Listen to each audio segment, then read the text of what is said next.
인간은 크게 보면 동물이고 부처님의 중생에도 인간뿐만이 아니라 살아있는 모든 생명체가 다 포함이 되는데요. 그런데 오치원에서 동물들과 다른 존재의 특성이 있는 듯합니다.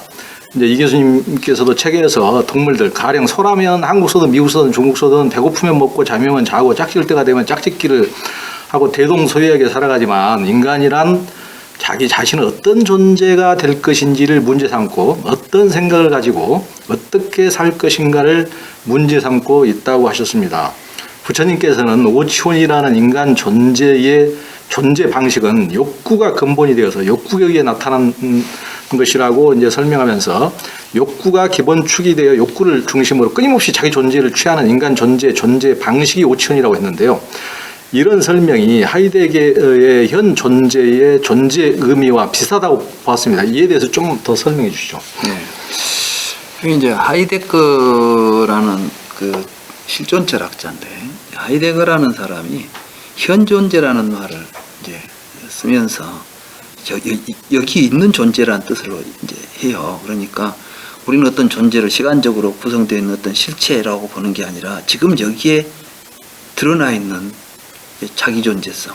근데 인간의 특성을 어떻게 했냐면은 인간은 스스로 자기를 내던진다겠던가 미래에다가 자기를 내던지는 거예요. 그 말은 뭐냐면은 자기 자신을 미래의 어떤 모습으로 자기를 항상 앞에다가 세워놓고 가는 거예요.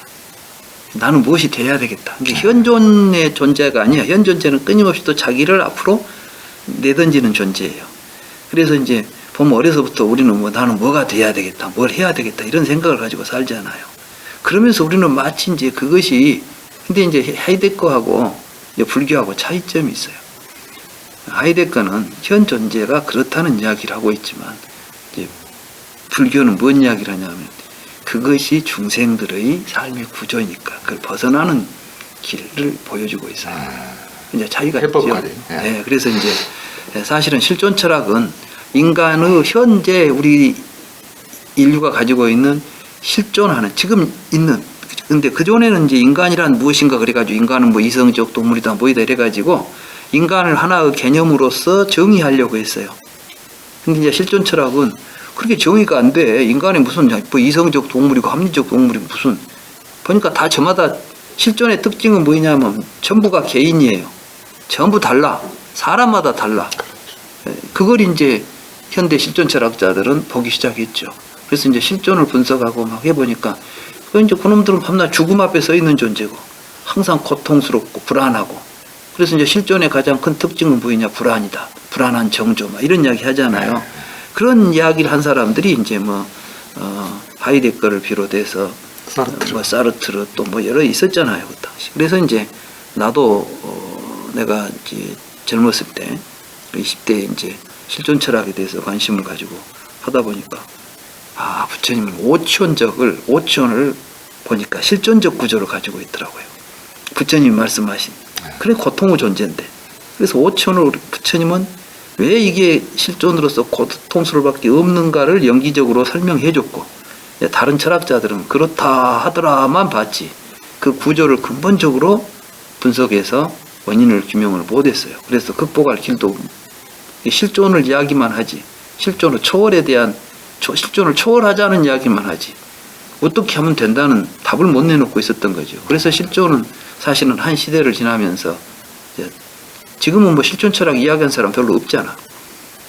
20세기의 한 시대적 뭘로 지나가 버렸죠. 그러나 역시 우리들의 현실적인 삶에서 본다면 실존의 문제는 여전히 문제되고 있는 것이죠. 근데 이제 부처님은 그걸 답을 내린 게 바로 이제 불교다. 그래서 제가 이제 불교를 현대적으로 이해하려고 보니까 밤낮 뭐 오원에 대해서 뭐 색수상 행식 그것은 뭐 4대 소조 색 막 해가지고 아비달마식으로 이해하고 있는 걸 보니까 하나가 현실감도 없고 현대인들한테 설명해 줘봐야 저것이 무슨 이야기인지도 몰라요. 아비달마 뭐 책 읽어보고 나서 그것이 무슨 의미인지 와닿는 사람이 몇이나 됩니까? 그래서 나는 이제 불교를 그때 젊을 때 오원을 어떻게 좀 더 현실적인 의미를 한번 해석해 볼까 하다가 하이데크의 현존재 문제하고 결부해서 여기 보니까 오치원을 그런 식의 의미가 있었구나. 그래서 이제 현대인들이 고민했던 현존재에 대한 문제가 이미 불교에서 불교 철학의 출발점으로 자리 잡고 있었고 그 문제를 부처님은 해결했으니까 이제 불교는 실존 철학적인 차원에서 본다면 이런 측면이 있다.